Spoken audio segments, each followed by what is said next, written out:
the day you signed your contract with the Toronto Blue Jays, were you entering free agency when that happened? Did it happen when you were still part of the Blue Jays? The year before free agency. The year before free agency. Was this something you guys had conversations leading up to? Was Toronto the place you wanted to be? Was the money so much you didn't want to go to free agency? Like, take us kind of through that whole situation, because I wasn't a guy who was fortunate enough to, sign a long-term deal and, have a team offer me, money like that, but also maybe it was a place you wanted to be. Yeah. I mean, it was a couple different things that took place. Like 2006 I had a really good year. And 2007 was going to be my last year with the Blue Jays. So it was always home for me. So we felt comfortable there. We had a house there outside the city. So it was like, if we're going to be here, this is kind of what the market is. And my agent came to me. It's like, this is where we feel like the market's going to be if you're, let's say you become a free agent after this year, we feel like this is what the market is. And this is what it is, 7 years, 126. And they said that to me and I laughed. I was like, you can go tell them that, but they're probably going to laugh at you just the same way I'm laughing at you, but feel free. Present that to them. Cool. So JP Ricciardi was the GM at the time, and he wanted to have lunch with me after he received it just before the All-Star game that year. And I'm like, listen, this is what they came up with. There's numbers behind it. And this is what they say my value is. And if you see that, awesome. If you don't, awesome. Like no hard feelings. And he was pissed, and he went to the newspapers and talking about how crazy my agent was and all this, blah, blah, blah. So on my birthday, December 8th, I get a phone call from my agent and said the Blue Jays agreed to that deal. And I'm like, they agreed to that deal? They agreed to that deal. I'm like, that's not funny. Like it's not something to joke about. And they're like, no, I'm serious. They agreed. I'm like, okay. And this is a year before you would have been a free agent? A year before I was going to be a free agent. Wow. Man, what an agent. Yeah. Who's your agent? Greg Ginsky. So he had done CC Sabathia's deal. He had done Carl Crawford's deal, like some of the biggest deals that were like around at that time. So we'll get to this later, but with that deal, you had a no trade? Full no trade. Full no trade. It was the first opt-outs. I want to talk about all that. those things. Like all those things were in place in that contract. No opt-outs. No. No, it was like I had opt-outs after 3 years into it, I could opt out. So it was like the first of that kind, like all the languages that are full no trade. And you signed that deal in 2000 at the end of 2006. End of 2006. So that would have covered 7 years. It would have covered 07 through the 13th season. Yeah, through the 13th season. Yeah. What's that? What's that feeling like? Knowing, we've talked about your journey going up there, and obviously the struggles that you had after your debut and those couple years in between, and ironically running into a guy like Deion Sanders who kind of changed your perspective. You still kind of have some up and down years, some struggles. You're an all-star. You win Gold Gloves. Your life's in Toronto, and you're about to get to a point of your life where you could be a free agent, and you got one more season to go. And after everything that happened, where they're saying you're crazy about coming up with this number, and you get a phone call your birthday in the off season, probably, at that point in December, you're probably physically starting to get ready for the next year. Yeah. And they tell you just signed a 7-year, 127, 126, 126. What goes through your mind? Like, it almost doesn't seem real. Like it's like, that's an absurd amount of money. And when I had the press conference, obviously, after, and they asked me, do you feel like you're worth that amount of money? I was like, no, I don't feel like I'm worth that amount of money. I don't think anybody is, but that's what the market is. So that's what it is. And the hard part, I think, for any player or anybody who signs that deal is just to understand that it's not going to make you a different player. It's not going to make you a different person.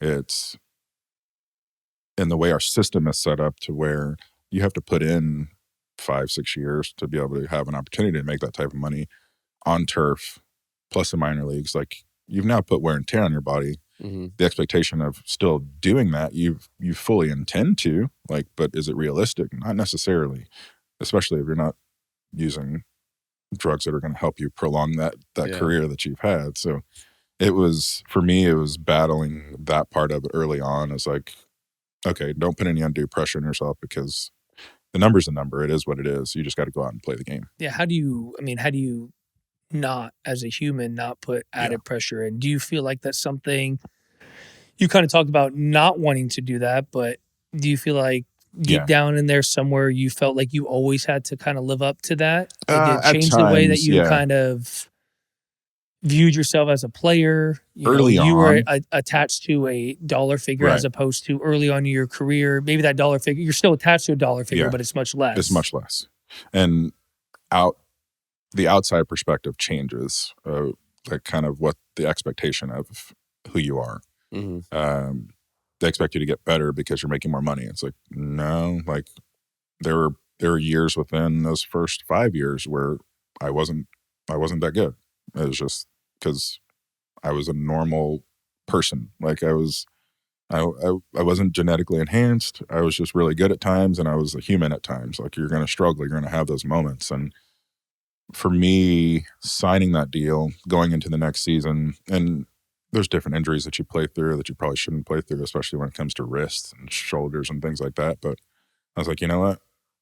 Again, I'd rather be out there regardless of what anybody says about me. I know what I'm battling, so it's not going to affect me either way. I'm going to go out and try to produce if I can. Do you think it's unfair when people will criticize a player for underperforming on their contract, but they never talk about those 4 or 5 years leading up to that where maybe you were making league minimum, but you were an all-star hitting 30, 40 homers a year? Nobody cares. And no one cares about that? Yeah, nobody cares. It's like that's the reality of our business. And that is something that's like, I do feel like that there's a lot of players out there that, once they sign that deal, it's impossible to you can't live up to it. You can't live up to it. But it's not like you stole it from the team. The team, you agreed on it. Yes, and it's billionaires that are paying it. Yeah, and honestly too, it's like it's not like the team's not recouping some of that capital back either. It's like, let's look at Shohei's deal.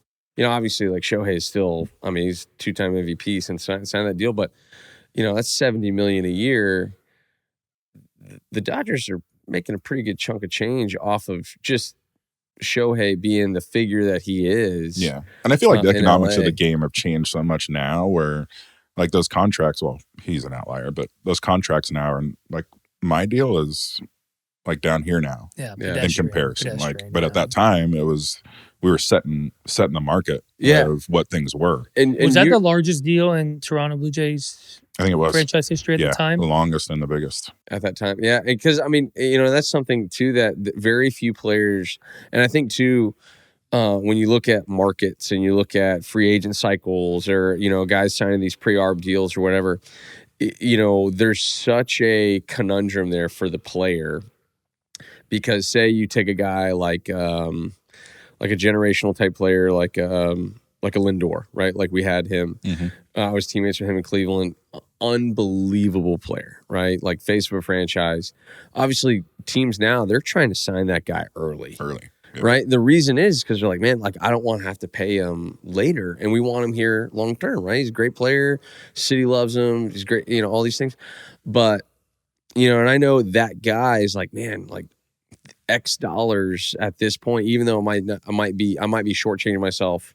And long term, it's going to change my life. It's going to change my kids' life. It's going to change my kids' lives.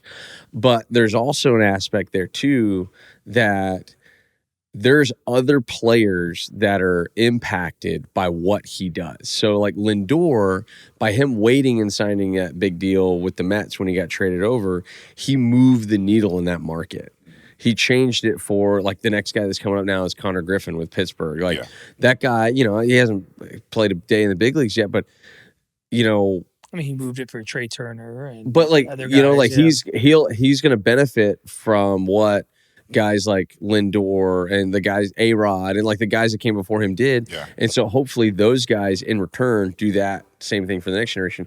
So I'm sure, because the Players Association is also a part of these negotiations as well sometimes too, where it's like, hey, this is what we want to offer. Because I'm sure you at that point, even if the Blue Jays were like, hey, we'll give you 7 for 100, you know, which is 26 million less. You know, that's 20% less than what you got. But I'm still, you're probably, it's $100 million. Yeah, it's $100 million. You know, but at the same time, it's like there's a responsibility here for the guys that are coming after me. Right. And so I feel like that's just a part of the equation that not a lot of people get to see or get to understand that's really taking place. Did you understand that at the time you were doing it, that you were doing something to move the game forward? Well, I was actually thrust into being our team rep my first season. So I was thrown into it. My first full season, I walked in the clubhouse. Actually, wasn't even my first full season. It was 2001 towards the end. They're like, Darren Fletcher's like, I'm going to be done. You're taking over. And I'm like, okay. So 2002, we're about to walk. I'm having it as my first full season guy, first year in the big leagues. I'm telling all these veteran guys, hey, get ready to pack up at the end of August if we don't get things worked out. Dang. So it's like, so yeah, I knew all that information going into it. Just like, okay, we are the union we are because of the guys before us.